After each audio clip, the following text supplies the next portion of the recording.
Hello Internet, and welcome to another Freeblades 101. I am continuing my series of the drill down of each of the phases in Freeblades, and we're going to get right to it. This one will be dealing with the magic phase. Now before we get started, for those of you that know Freeblades, don't worry about the actual models that are on the table that you can see. I just grabbed several models that were painted, threw them on the table. The two models that are really going to be important is going to be the Fist of Vidunar and the Cryomancer, which is this one, as those are the two casters of the Freebands.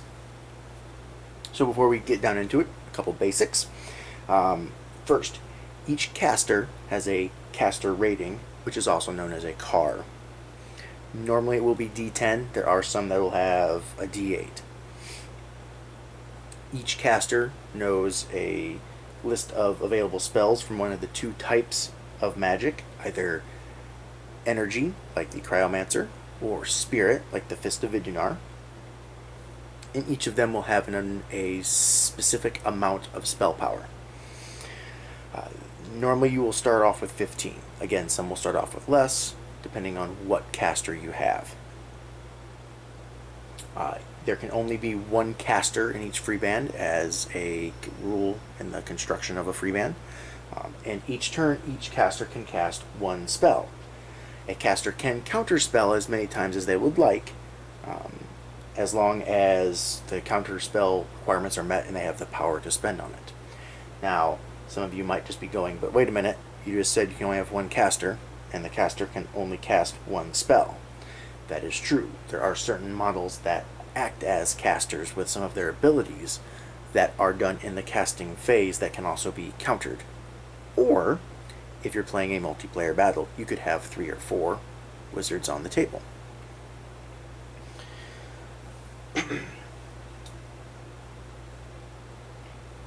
There are certain other requirements.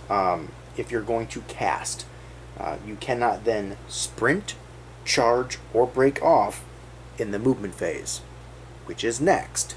And that's a big change in this from other war games, other fantasy war games. Normally you would have your movement right after you determined who had the first turn. In this one, you go straight to magic, so you cannot position your mage to cast in the turn. You have to do it the turn before. You also may not combine casting a spell with any sort of special action or ranged attack in that same turn. And once I get to those phases where you do those, I will go into more detail on those. Just know, if your caster casts, he can't run, he can't charge, he can't break off, he can't do pretty much anything else besides just cast. Now he can still maneuver into contact, but he cannot charge. Pretty much each caster has a finite amount of power. Once it's gone, it's done. They can't cast anymore. The range of all spells, unless it's stated in the spell as differently, is 18 inches. And missile spells have just a short and a medium band, which again, when we get into the shooting step, we'll go more into that. Their maximum range is 18 inches, and anything over 9 inches is then considered in the medium band. The duration of all spells pretty much end in the end of the turn they are cast, unless specified otherwise. So if you summon a critter to help you out, in the end phase of that turn, it's going to disappear. And the caster must have line of sight to the target it wants to cast the spell on or at. Friendly models do not block line of sight of a spell that targets a friendly model. So let's say this Fist of Vidunar wants to cast a spell at this Muster Archer. Well, his line of sight would technically be blocked because the models would block line of sight. He can see behind him, that's fine, you get 360 line of sight. But because he's casting a spell on a friend, that's not the case here. He actually can cast that any spell he wants to on the archer. Now, the other thing is, even though the knight is in his rear arc, he could cast a buffing spell because, again, line of sight is 360. Missile spells have to be through the front arc, though, and line of sight is drawn just like a normal ranged attack. So he couldn't shoot if, say, the Huskarl somehow got behind him. He would not be able to cast a missile spell at the Huskarl. Now, there are certain spells that are not missile spells that would affect a model, that could drop their speed, could drop their melee rating, could drop all sorts of stuff, force them to take a test. As long as it's not considered a missile spell, that can be cast 360 as long as you have line of sight.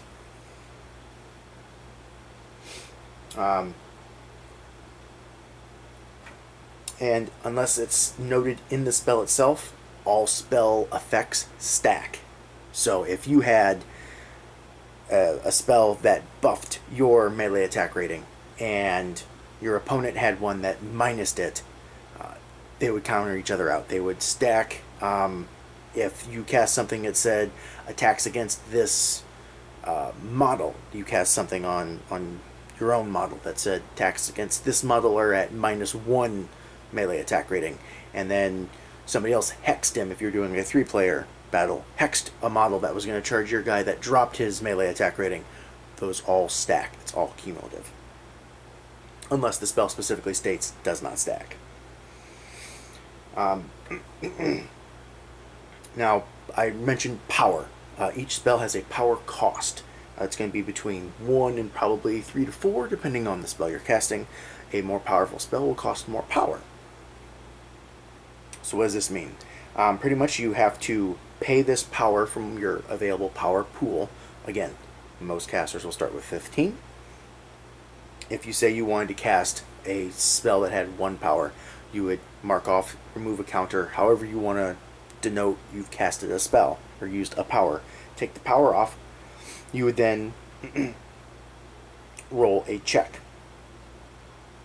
What this is a casting test, also known as casting a spell. So once the power cost has been spent, the caster must roll his car, which is again usually starting off is going to be a D10, to cast the spell. Unless it's stated otherwise, all casting tests are 2 to cast. Normally the target number is 4 for things. The target number for casting a spell is 2. If the spell fails, if you roll a 1, the power is still lost, and on any other result, the spell is cast, and it can spike. If you spike, which means you go 10 over what you need on your casting, you actually reduce the power of the spell by 1. So you gain back power, down to a minimum of 0. Now there are modifiers to the casting test. So if you are engaged in combat, you are on a -4 to your casting test, which means you got to roll 6. And not only that, if you are engaged, the opponent may be able to make a special reaction attack against you before you even cast the spell. There's also armored casting. People like the Fist of Idunar are heavily armored. This kind of interferes with casting. He has a armored casting of 2, which means he has to subtract 2 from his die roll when he's casting a spell. So his base target numbers are going to be 4. Now he has ways of spending more power to get rid of that negative, but again, it's a modifier that's in there. Summoning spells are a little different than the other spells. If it has the summoned talent, which the spell will quite plainly say whether it has it or not, the target number for this is 4. So if you're going to summon a demon, if you're going to summon an animal, if you're going to summon a spirit warrior, the base cost of that is, or the base costing, not cost, the base test number is 4 instead of 2. So missile spells. Missile spells are another type of spell. I kind of already talked about it with the line of sight. What this is it is pretty much you're going to shoot a magic missile or a force bolt or something at somebody. So you make your casting test, you cast the spell. As long as you cast it successfully, you then use your car as a ranged attack rating, and you try and hit whatever your target is. You have to abide by all the normal shooting rules, so it has to be in your front arc. You have to have line of sight, except it does not have to be the closest model. You do not have to take a test. You can target whichever one you want with a spell. As I said, missiles short ranged out to 9 inches, and they are at medium range out to 18 inches. So if they're more than 9 inches away, you're going to be suffering a -1. How you hit them is you roll your car versus their defense. So pretty much you just swap your car, whatever it is, as a ranged attack rating, as a RAR, and you go to try and do it that way. Now there are also spells that will affect die rolls. A die may only be re-rolled once, and you can only re-roll or modify a die roll once. You can't do both. The biggest one is the Herodellans have one where it allows them to re-roll any die. They cast that usually almost every turn because it's just a great utility spell to have if there's nothing else to cast. That doesn't mean you get to re-roll, and then if you had another attribute that allowed you to re-roll again, you don't get 2 re-rolls on the same die. It's only 1. Now, counterspelling. So, after an enemy spell is cast, before the effects are applied, so the caster has to successfully cast it, pay the power, he's good to go. One friendly caster may be selected to attempt to counter it. If there are multiple casters that are eligible to counter it, the players choose who will counter in initiative order from among the eligible players. So what would this be? How could more than one caster be attempting to dispel or counterspell? Again, if you're playing a multiplayer game and you've got 3 or 4 people, and one caster casts a fireball, which is a big AoE, it could affect multiple enemies. That means maybe multiple casters want to make sure it doesn't go off so they don't die. But in order to counterspell, you have to, the target of the spell or the caster has to be in line of sight, and has to be within your car rating in inches. So you have to have line of sight to the caster or to the target of the effect, and it has to be within, starting out, normally it's going to be 10 inches because everybody will have a D10. That is how you can try to counter. Friendly models do not block line of sight to target a friendly model for the same purposes as counterspelling, just like casting a spell. Your own models won't block line of sight that way. And countering, the caster must spend power equal to the base cost of the spell to be countered. Certain talents will allow you to make spells be more powerful, be bigger, at a cost of you have to cast more power on it. That does not affect the countering to counterspelling. The one caveat that always seemed to get overlooked, and even I played this wrong, is the armored casting. The Fist of Vidunar has the ability to get rid of that. That actually increases the base cost with the extra power that he spends. The countering caster then will roll his car. If the final result of the roll is higher than the result of the casting check, the test then fails. So you have to beat, because it's an opposed roll, whatever your opponent rolled to cast it. Effectively, what this does is the counterspell sets the new target number from 2 or 4 or whatever it was, based on modifiers, to whatever you roll. Now, nothing gets added to that. So, if the target was engaged,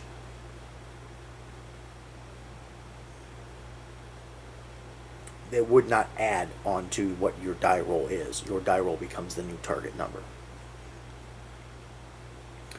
The caster may not counterspell if he is panicked, and if you attempt to counter spell while engaged, reaction attacks can be triggered in the same manner, and you're at -4 on your counterspell attempt. The effect of a crit for the counterspell is the exact same as a spell. If you roll 10 more than what your opponent rolled, then you reduce the power you used by 1 for each level of crit down to a minimum of 0. And again, as long as you have power, you can attempt to dispel or counterspell as many different spells as possible, but you can only attempt to counterspell each spell once.